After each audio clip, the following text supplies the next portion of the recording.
안녕하세요. 잡슈광입니다. 최근 한국과 미국 공군이 처음으로 F-35A를 포함한 연합비행 훈련을 시행하며 중국과 북한에 강력한 경고 메시지를 보냈습니다. 한미 공군은 지난 11일부터 국내 임무 공역에서 5세대 전투기인 F-35A를 포함해 다수 전투기가 참가하는 연합 비행 훈련을 실시하고 있다고 밝혔는데요. 이번 훈련은 국내에 F-35A가 도입된 후 양국 F-35A가 함께 참가하는 첫 연합훈련으로 연합작전 수행 능력과 F-35A의 상호 운용성을 높이기 위해 마련됐습니다. 이번 훈련에는 우리 공군의 F-35A, F-15K, KF-16, FA-50과 미 공군의 F-35A, F-16 등 총 30여 대의 전력이 참가했습니다. 미국의 F-35A 국내 전개는 4년 7개월 만으로 유사시 전략자산으로 활용될 수 있다는 신호탄을 쐈습니다. 한미 공군은 지난달 21일에도 호국 보훈의 달을 맞아 연합 초계 비행을 실시했으며 앞으로도 굳건한 연합 방위태세 유지를 위해 실전적 연합훈련을 지속할 예정이라고 밝혔습니다. 그런데 이렇게 한미 연합비행 훈련보다도 중국이 더 두려워할 만한 일이 기다리고 있는데요. 7월 말에 진행될 KF-11의 첫 비행시험을 두고 중국 군사 전문가들 사이에서도 논란이 일고 있습니다. 중국이 실제로는 미국 로키드 마틴의 F-35A보다 KF-11을 더 두려워하고 있다는 분석이 나와 화제가 되고 있는데요. 실제로 F-35A보다 KF-11이 중국에 큰 위협이 되는 이유가 밝혀져 전 세계 많은 군 관계자들이 충격에 빠졌습니다. 미 군사연구소에서 밝힌 바에 따르면 한국 독자 전투기 KF-11 전투기만 있어도 중국의 항공 전력이 꼼짝 못할 것이란 전망이 나와 중국이 발칵 뒤집힌 것인데요. 과연 어떤 이유로 이러한 분석이 나오게 됐는지 자세히 알아보겠습니다. KF-11의 초도 비행 시기가 7월 말로 예상되고 있는 가운데 얼마 전에 진행된 KF-11의 엔진 점화 첫 공개와 지상 활주 시험 현장이 영상으로 공개되면서 그동안 KF-11 구입을 망설였던 나라들의 구매 요청이 쇄도하고 있습니다. 벌써부터 KF-21의 지상 활주 시험에도 전 세계 많은 군 관계자들이 주목을 하고 있는데요. 세계 최강 전투기를 보유하고 있는 미국도 한국의 전투기 기술력을 인정하는 모습을 보이고 있습니다. 최근 미 싱크탱크 사이에서는 KF-11이 실제 한국 공군에 전력화되었을 때 얼마나 주변국이 위협적인지에 대한 분석이 나와 많은 사람들을 놀라게 하고 있는데요. CSIS 등 미 싱크탱크 사이에선 한국이 400대의 KF-21을 확보하게 되면 대한민국의 군사력이 비약적으로 향상될 것으로 전망했기 때문입니다. 또한 여러 나라의 국제기관에서도 한국의 KF-21 대규모 확보로 공군력이 증강해 동북아 패권이 크게 요동칠 것이라고 분석하기도 했는데요. 현재 우크라이나와 러시아의 전쟁이 지속되는 상황에서 서방의 정치 및 군사 전문가들은 이번 전쟁으로 인해 신냉전 구도가 보다 가속화될 것이라고 말하고 있습니다. 미국을 주축으로 한 민주주의 진영과 중국과 러시아를 중심으로 한 독재 진영이 상호 대립하는 시기가 조만간 개막될 것이라는 예측이 많은데요. 실제로 최근 중국은 점점 더 대만을 점령하려는 시도를 하면서 대만 침공을 본격화하려는 움직임을 계속해서 보이고 있습니다. 이런 상황에 대한민국은 중국과 바로 인접한 국가로 이러한 국제정세의 영향을 그대로 받을 수밖에 없고 중국과의 크고 작은 분쟁을 겪을 가능성이 높습니다. 물론 지금도 중국에서 걸어오는 여러가지 동북공정 시비들로 인해 문제가 되고 있으며 실제로 앞으로 군사적으로도 여러가지 분쟁이 발생할 소지가 매우 높은 상황인데요. 그런데 만약 중국이 어떤 이유로 한국과 맞붙기라도 한다면 이전까지는 전혀 상상하지 못했던 놀라운 결과가 나온다는 분석이 나왔습니다. 현재 중국은 젠20 스텔스 전투기를 생산한다고 알려져 있습니다. 하지만 사실상 중국의 젠20이 실제 상공에서 보여준 능력은 아무것도 없는데요. 젠20 전용 WS-15 엔진의 대량 생산에도 아직까지 성공하지 못하고 있으며 전체적인 엔진 기술과 항공 기술 면에서 뒤떨어진다는 평가를 받고 있습니다. 중국이 원래 뻥 스펙이 심하기 때문에 믿을 수가 없지만 만약 중국이 공개한 정보가 전부 사실이라고 가정한다면 일단 우리도 젠20에 대응하기 위한 독자적인 방안이 필요한데요. 그게 바로 KF-21이 필요한 이유입니다. 현재 KF-21의 엔진 시험을 비롯해 지상 활주 시험에서 보여준 모습과 그리고 곧 7월 말로 다가올 비행 시험에 중국이 경악하는 이유가 따로 있다고 하는데요. 먼저 간단히 중국의 젠20 전투기에 대해 분석해 보겠습니다. 지난 2010년 12월에 젠20의 시제기가 최초로 공개된 이후 현재까지도 젠20에 대한 자세한 정보는 거의 공개되지 않고 있습니다.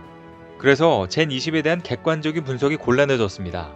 기존의 중국은 러시아의 수호-27을 그대로 불법 복제하거나 서방의 방위산업체를 해킹해 기술을 훔쳐서 젠11을 개발한 사건이 있으면서 큰 논란을 일으켰었는데요. 그래서 서방의 항공 전문가들은 중국이 일으킨 불법적인 사건으로 인해 젠20이 2010년대 이후 등장한 서구권 전투기의 기술 복제품 혹은 러시아의 기술을 이전받거나 해외의 기술을 어설프게 복제한 미완성 전투기라고 분석하고 있습니다.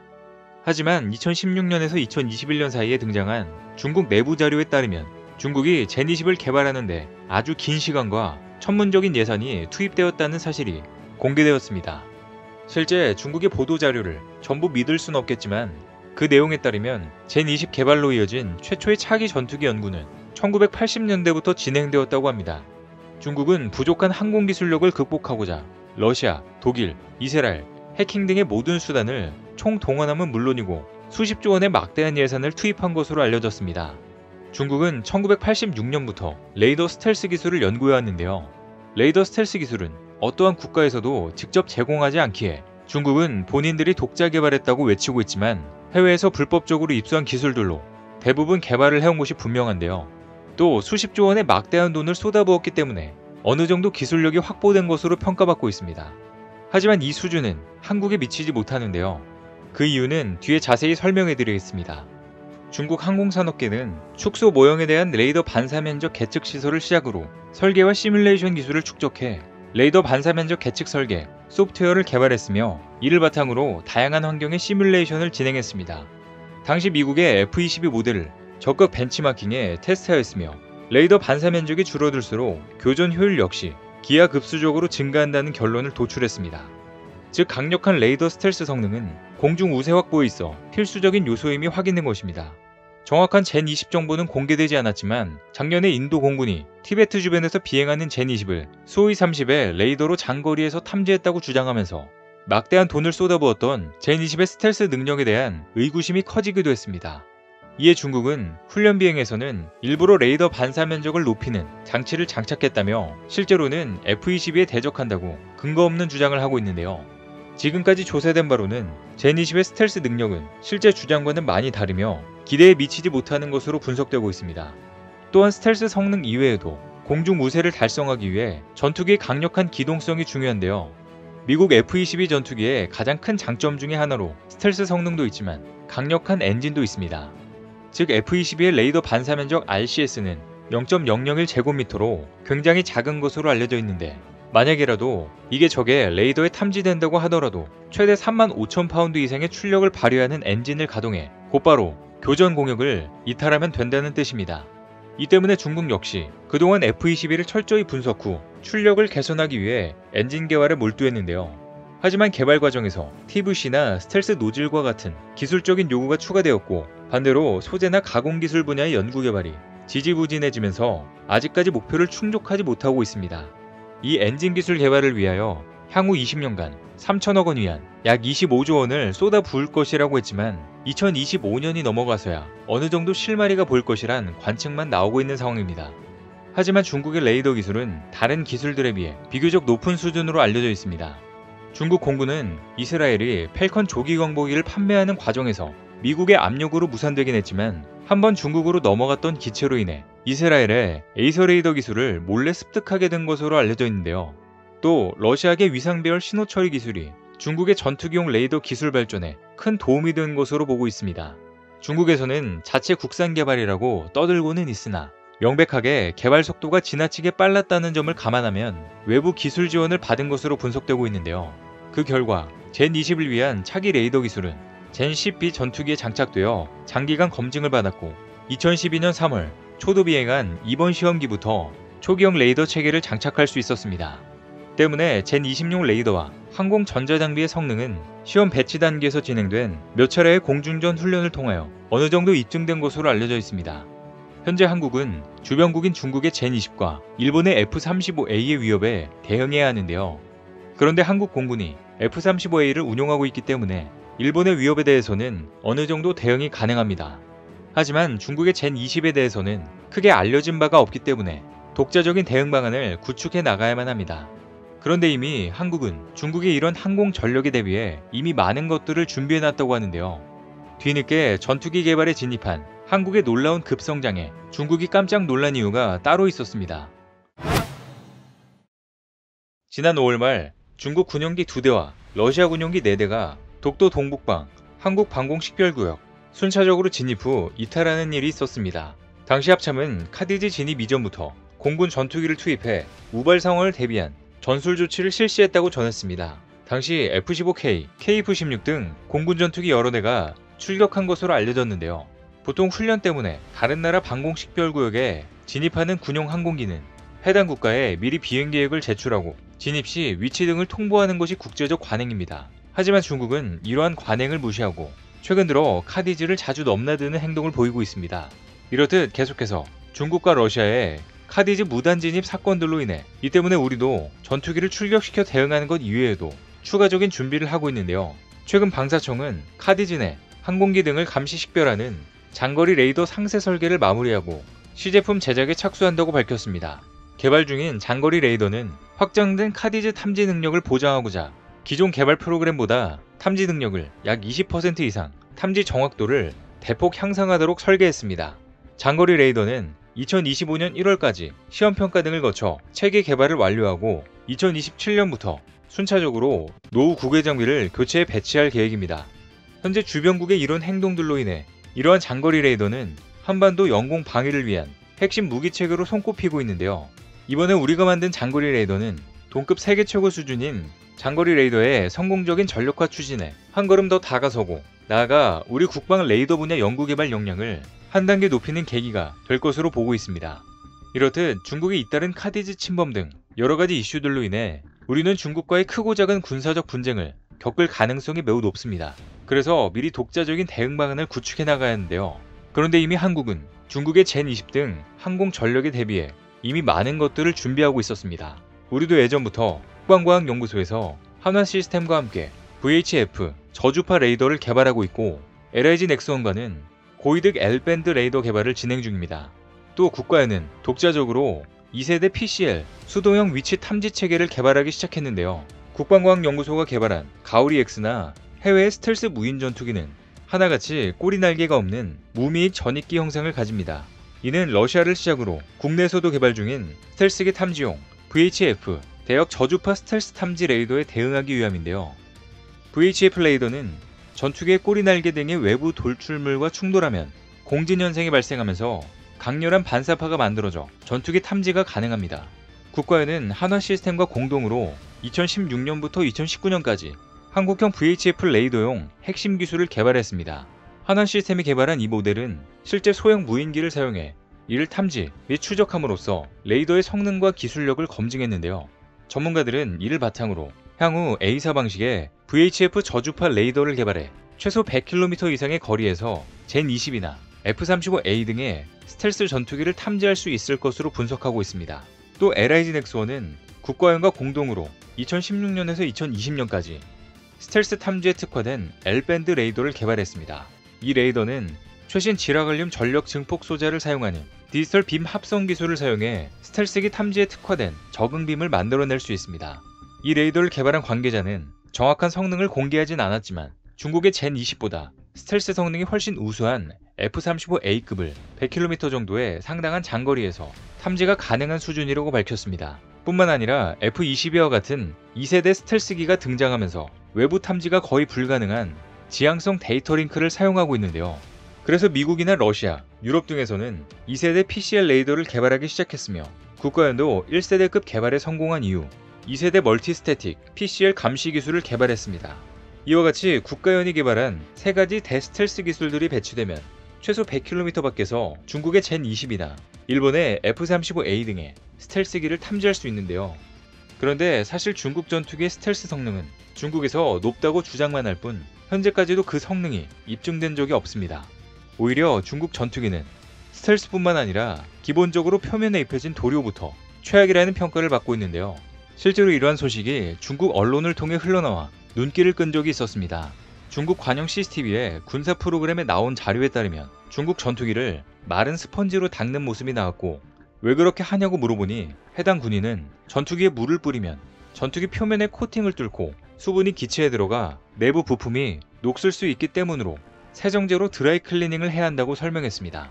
즉 중국산 전투기는 물에 약하고 젖으면 녹슬기 때문이라는 단점이 중국 언론에서 밝혀진 것인데요. 이 군인은 절대 자동차로 세차할 때처럼 물을 뿌려서는 안 된다며 전투기가 비와 습기에 아주 취약하다고 말했습니다. 이어 종종 고장이 나면 원인을 찾을 수가 없어 골치가 굉장히 아프다고 덧붙였는데요. 이 소식에 군사 전문가들은 물에 젖어 부식할 염려가 있으면 비 오는 날에는 작전은 어떻게 수행하느냐고 황당하다는 반응을 나타냈습니다. 그리고 방송이 나간 뒤 중국 네티즌들도 그럼 날다가 비가 오면 어떻게 하나, 더 날지 못하나, 우천시 작전은 어떻게 되나, 이번 방송은 기밀사항이다, 절대 공개해선 안 된다, 미군 전투기는 괜찮지만 중국 전투기는 대단해서 물로 씻으면 안 된다며 비꼬는 반응을 보였습니다. 항상 중국 군용기가 장마철에 훈련하는 모습을 볼 수 없었던 이유가 바로 여기에 있었던 것 같은데요. 이렇게 중국의 수준이 적나라하게 밝혀지긴 했지만 우린 중국만 상대하는 것이 아니기에 계속 이어서 탐지 기술을 발전시켜 나가야 하는데요. 여기에 더해 방사청은 산학연 협력을 통해 2027년까지 고주파 표면파 레이더를 개발할 계획이라고 발표하며 군 관계자들에게 큰 주목을 받았습니다. 이 레이더는 바다 해수면을 따라서 진행하는 HF 대역의 표면파를 사용하므로 탐지거리는 약 400km 정도로 제한되지만 저주파 대역이란 특성상 스텔스기, 수상함 모두를 탐지할 수 있는 장점이 있는데요. 국내에서는 현재 STX 엔진이 이 레이더 개발 참여를 준비 중으로 이것이 서해안과 제주도 등에 설치되면 한반도로 접근하는 모든 공중 및 수상 표적에 대한 조기 경보가 가능해질 것으로 전망됩니다. 즉 이것이 배치되면 300km 거리에 스텔스기도 문제없이 발견할 수 있다는 것인데요. 그런데 이 레이더는 크기가 워낙 커서 절대로 숨길 수가 없기에 적군의 공격에 취약하다는 한계점이 있긴 합니다. 이렇듯 우리가 개발한 대스텔스 탐지체계 운용 방식은 먼저 VHF 레이더가 장거리에서 항적을 포착하면 고이득 L밴드 레이더가 고출력 레이더빔을 발사해 표적의 이동 패턴과 기종을 분류하게 됩니다. 그러면 LSAM 지대공 체계가 자신의 S밴드 에이서 레이더와 사거리 250km급 대항공기 요격 미사일을 발사해 요격을 시도할 수 있는데요. 하지만 스텔스기는 60m 이하로 저공 비행을 수행하던가 자신이 조준되고 있음을 탐지하면 곧바로 저고도로 하강하는 방식으로 지대공 미사일을 회피할 수 있습니다. 결국 중국의 젠20 전투기가 카디제를 침범하는 것을 막거나 실제 국경선 부근에서 국지전이 일어날 시에는 전투기만이 유일한 대응책이 됩니다. 이때 실제로 대응을 할 수 있는 것이 바로 KF-21로 가능하다는 분석이 나온 것인데요. 중국 전투기들을 잡을 수 있는 요격기로서 KF-21이 활용될 수 있다는 것입니다. 현재 우리는 주변국의 스텔스기에 대응해 F-35A 전투기 40대를 도입한 데 이어 올해 20대 추가 도입 사업을 시작할 예정입니다. 그러나 F-35A의 가속력과 기동성은 F-16 수준에 비견되는 수준이기에 요격기로서는 그다지 적합하지 못하다는 의견이 있는데요. F-35A는 통상 추력이 28,000파운드에 애프터버너 가동 시 43,000파운드의 출력을 발휘하는 F-135 엔진 한 기를 탑재해 추력만 보면 초음속 순항이 가능할 것처럼 보입니다. 하지만 긴 항속거리 요구로 2,000파운드 무장을 웨폰베이에 집어넣도록 설계하는 바람에 기체가 지나치게 비대해졌는데요. 때문에 항력이 너무 커서 초음속 순항 비행이 어렵고 요격기의 핵심 조건인 가속 성능도 그다지 좋지 못하다는 의견이 있습니다. 물론 F-35A의 강력한 스텔스 성능과 강력한 레이더 그리고 전자전 능력을 활용해 적기가 침투할 수 있는 핵심 루트에 조용히 매복해 중국의 젠20을 잡는 데 활용될 수 있습니다. 그러나 문제는 같은 F-35A일지라도 한국용과 미국용의 F-35A는 차이가 난다는 것인데요. 미 국무부는 수출용 전투기에 탑재되는 레이더와 전자전 장비의 성능을 규제하고 있으며 그래서 현실적으로 한국의 KF-21이 그 대안이 될 수 있다는 것인데요. 한국 공군이 젠20에 대응하기 위해서 보라매를 요격기로 활용함과 동시에 국내에서 지속적으로 최신 질화관련 기반 레이더 기술과 신호 처리 기술을 발전시킬 필요성이 있습니다. 그런데 최근 전 세계가 깜짝 놀랄만한 일이 발생했습니다. 바로 얼마 전 한국이 세계 최초로 개발한 스텔스 신소재 발표로 인해 전 세계 많은 군 관계자들의 이목을 집중시키고 있는데요. 이번에 한국이 개발한 신소재가 앞으로 KF-21에 접목될 수 있기 때문입니다. 이 신소재는 기술 난이도가 매우 높아 미국도 어려워해 양산을 포기해버린 기술로 알려져 있는데요.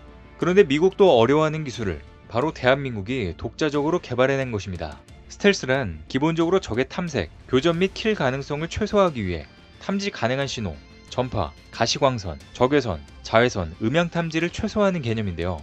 탐지 가능한 신호에 대한 최소화를 하는 것이지 보통 일반인들이 알고 있는 레이더에 아예 안 잡히는 개념이 아닙니다. 이 스텔스 기술이 있느냐 없느냐로 첨단 전투기의 척도가 되고 있는데요. 그리고 여기에는 어떤 스텔스 요소가 들어갔는지가 매우 중요합니다. 그래서 전투기를 생산하는 강대국들은 꼭 스텔스기가 아니더라도 보통 스텔스 소재를 사용하여 기존 전투기에 접목시키고 있습니다. 연세대 한재원 교수 연구팀은 레이저, 연령상, 밀리터리미터 레이더를 이용해 동작하는 다양한 유도무기의 공격을 회피할 수 있는 첨단 다중분광 스텔스 소재를 세계 최초로 개발했다고 밝혔습니다. 이번 연구에서 개발된 스텔스 소재는 다양한 군사 장비에 부착해 사용할 수 있는데요.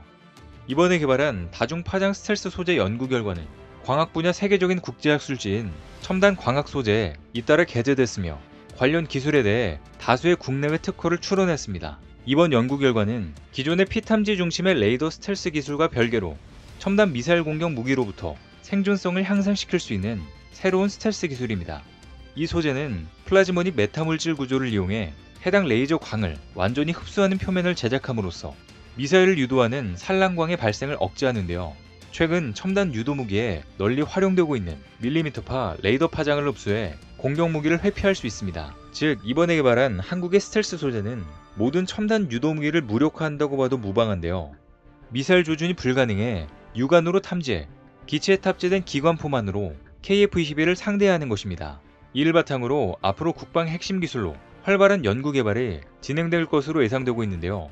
특히 많은 전문가들은 새로운 스텔스 기술의 원천 기술을 확보하고 첨단 무기에 실제 응용이 가능한 연구 성과를 확보함으로써 국내 방위 산업의 국제 경쟁력 향상에 크게 기여할 수 있을 것으로 기대되고 있습니다.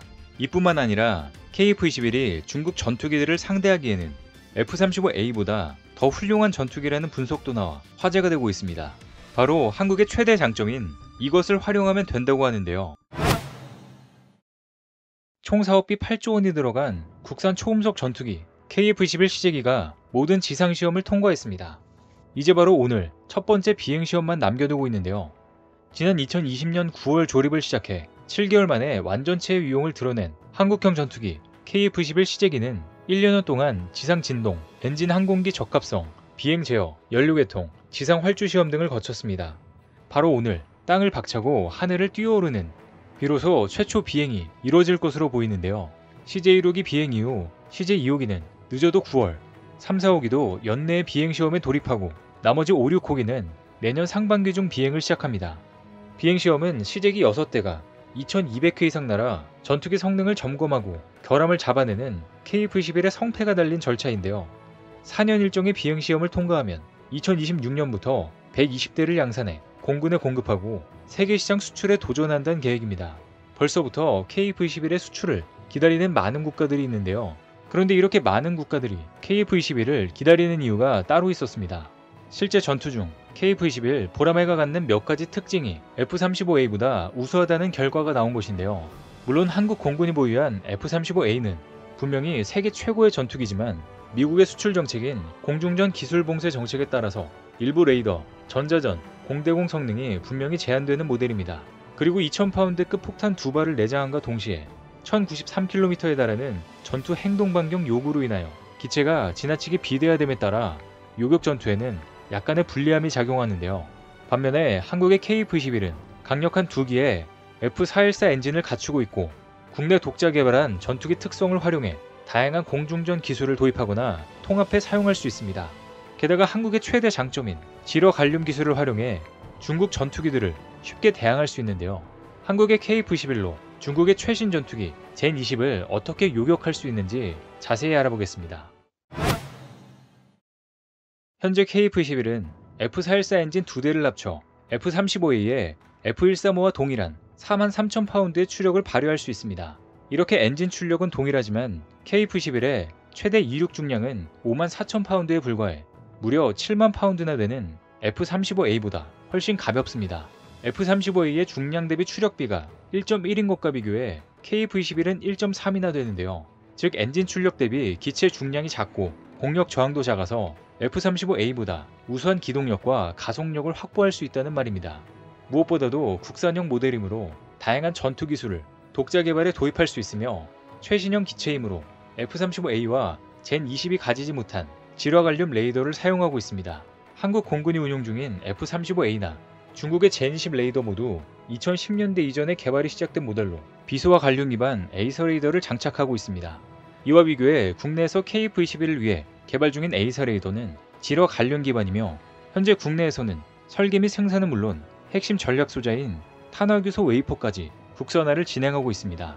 현재 레이더용 지라갈륨 전력 증폭 소자를 제조하기 위해서는 반절연 탄화규소 웨이퍼가 필요한데 현재 이것을 생산하고 있는 곳은 미국, 일본뿐으로 알려져 있습니다. 그리고 현재 중국도 RF용 지라갈륨 소자를 개발하려고 막대한 투자를 진행하고 있지만 아직은 멀었다는 것이 대다수의 전문가들의 분석인데요. 그런데 한국은 이미 지라갈륨 전력 증폭 소자를 개발해 다양한 신형 레이더에 이미 사용 중입니다. 이미 RFHIC사와 LG 넥스원이 지라갈륨 기반 국산형 레이더를 개발해냈는데요. 추가로 이 회사들과 SK 실트론의 탄화규소 웨이퍼 기술까지 함께해 X밴드 레이더용 지라갈륨 소자 완전 국산화를 진행 중입니다. 이렇게 되면 세계에서 세 번째로 한국에서 지라갈륨 전체 생산 체계를 구축하게 되는 것인데요. 그럼 민간 분야에서는 한국에 막대한 경제적 이익을 가져다 줄 것이고 군사 분야에서도 중국에 강력히 대항할 수 있는 막강한 핵심 기술이 될 전망입니다. 그래서 한국의 에이서 레이더 기술에 반한 많은 해외 방산 기업들이 한국에 러브콜을 보내고 있는데요. 최근 항공기 강국으로 알려진 이탈리아가 한국에게 도움을 요청하는 상황이 발생했습니다. 한국의 에이서 레이더가 본인들의 기술보다 훨씬 더 대단했기 때문입니다. 이탈리아 최고 방산기업 레오나르도사를 비롯해 에이서 레이더의 최강국으로 알려진 이스라엘 방산기업까지 한국과 협력하자는 제안을 하면서 화제가 되고 있는데요. 이제 세계 유력 방산기업들조차 이제 한국을 본인들의 경쟁자를 넘어 협력이 필요한 상황이 되어버린 것입니다. 최근 한화시스템 본사에 이탈리아 레오나르도의 아테 지역 부사장이 긴급 방문했습니다. 이들이 긴급 방문한 이유는 본인들의 경전투기에 들어갈 에이사 레이더를 확보하기 위해 한국을 찾은 것입니다. 현재 우크라이나, 러시아 전쟁으로 인해 전 세계에서 실제 전투에 사용될 수 있는 경공격기의 수요가 급증하고 있는 가운데 이 시장에서 한국의 경공격기인 FA-50이 굉장한 인기를 얻고 있으며 업그레이드 버전까지 예고하며 활약을 보이고 있기 때문인데요. 이 때문에 레오나르도는 높은 성능의 에이사 레이더를 개발한 한화시스템과 해외 수출 협력을 위한 업무 협약을 체결하며 자사 전투기의 업그레이드를 진행하려는 목적입니다. 이번 업무 협약을 통해 한화시스템의 에이사 레이더 안테나 장치와 레오나르도의 신호 처리기, 전원 공급기를 결합한 통합 솔루션을 구현할 예정인데요. 또한 에이서 레이더의 최강국인 이스라엘조차 한국과 MOU를 체결하자는 제안을 했습니다. 한화시스템의 에이서 레이더 안테나 및 전원 공급기와 엘타의 레이더 신호 처리기를 통합하는 등 양사의 강점을 융합해 글로벌 시장에서 항공기용 에이서 레이더 수출을 추진할 계획으로 알려졌습니다. 이는 한국의 에이서 레이더가 얼마나 세계 시장에서 인정받는 핵심 장비인지를 판단할 수 있는 좋은 사례로 볼 수 있는데요. 에이서 레이더는 세계에서 일부 선진 군사 강국만 원천 기술을 보유할 만큼 개발 난이도가 굉장히 높은 최첨단 기술로 알려져 있습니다. 대한민국은 세계에서 12번째로 에이사 레이더 개발국 반열에 올라 전 세계를 충격에 빠뜨렸는데요. 한화시스템은 국방과학연구소와 함께 한국형 전투기의 눈으로 불리는 에이사 레이더를 개발하고 있습니다. 특히 에이사 레이더의 핵심 부품인 송수신 모듈 1088개를 집약시켜 만들고 질화갈륨 기반 소재를 적용해 크기는 더 작게, 출력은 더 높게, 발열량은 더 낮추며 레이더의 효율성을 크게 향상시켜서 전세계 군 관계자들의 주목을 받았습니다. 이를 통해 다양한 크기의 에이사 안테나 구현이 가능해졌는데요. 실제로 한화시스템은 KF-21의 에이사 레이더 개발을 비롯해 최근 FA-50용 에이사 레이더 개발도 진행하고 있습니다. 그런데 한국의 에이서 레이더 시험 방식이 주목받는 이유는 또 있습니다. 미국의 로키드 마틴 F-22 랩터와 F-35에 들어가는 에이서 레이더를 시험했던 방식과 동일한 방식을 사용해 주목받고 있는 것입니다.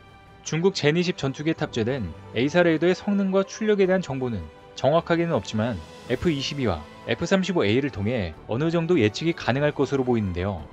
F-22에 탑재된 레이더는 10W의 출력을 발휘하는 1956개의 비소화 갈륨 소자를 사용하므로 이론적인 최대 출력은 약 20kW가 됩니다. 그리고 F-35A 레이더는 10W의 출력을 발휘하는 1676개의 비소화 갈륨 소자를 사용하므로 이론적인 최대 출력은 약 17kW가 됩니다. 중국의 젠10은 단순히 1800여 개의 레이더 모듈을 사용한다는 사실만 알려져 있을 뿐 2000년대 초반부터 개발이 시작되었고 중국의 기술력이 미국보단 앞설 수 없기에 젠20은 최대로 해도 10W 혹은 그보다 낮은 출력일 것으로 판단되고 있습니다.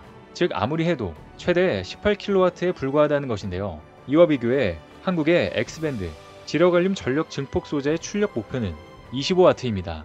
총 1088개의 송수신 모듈을 가지므로 이론적인 최대 출력이 무려 27kW에 달하는 엄청난 수치인데요. 물론 이론적인 수치이지만 아무리 못해도 중국의 젠20보다는 충분히 강력한 레이더 출력을 가질 것으로 보입니다. 이렇듯 비소와 갈륨보다 지러갈륨 기술은 훨씬 유용하게 쓰이고 있습니다. 뿐만 아니라 우리의 지러갈륨 기술로 전자전과 공대공 미사일 분야에서도 막대한 기여를 할 수 있는데요. 현재 국가연도 지러갈륨 전력 증폭 소자를 사용하는 중거리 미사일용 K밴드 레이더 시커를 개발하고 있습니다. 이 때문에 한국의 KF-11 개발 진행 상황이 하나둘씩 공개될 때마다 중국이 초조해질 수밖에 없는 상황인 것입니다. 그래서 중국 언론에서도 한국의 KF-11 진행 상황을 소개하며 특히 에이서 레이더에 주목을 하고 있는데요. 한국의 에이서 레이더 성능으로 인해 KF-21의 성능이 크게 올라갔다며 국내 비행시험을 통해 더욱 안정화될 것이라고 우려하고 있습니다. 중국이 두려워하는 것은 이뿐만이 아닌데요. KF-21 레이더는 신호 처리를 위하여 미국이 공급한 두 종류의 인텔 CPU와 AMD GPU를 탑재하고 있습니다. 이는 F-35A에 탑재된 CPU나 GPU보다 발전된 후기형 모델이며 핵심 성능 지표인 데이터 처리 속도의 경우에도 68% 정도 향상된 성능을 자랑하고 있습니다. 즉 고속으로 이동하는 스텔스기 표적을 더욱 빠르게 추적할 수 있다는 것인데요. 반면 중국은 미국에서 CPU와 GPU 수입이 완전히 막혀 그만한 전자전 성능을 발휘하지 못한다는 단점이 있습니다. 또 이러한 CPU, GPU를 자체 생산한 반도체 능력도 없을 뿐더러 인공지능 등 소프트웨어 분야에서도 굉장히 부족한 것으로 평가되고 있습니다.